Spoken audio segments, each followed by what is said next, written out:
টাঙ্গাইল জেলায় বর্ষা মৌসুমে ঘুরতে আসলে সকল ট্যুরিস্ট স্পটগুলোর মধ্যে প্রথম সারিতে থাকবে এই চাপড়া বিল বা বাসুলিয়া।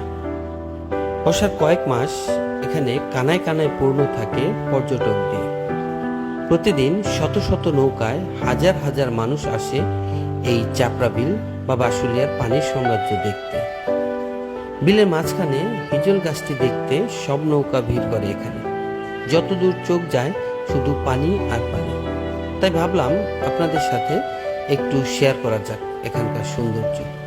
যদি কখনো সময় হয় আপনিও ঘুরে যেতে পারেন এখান থেকে।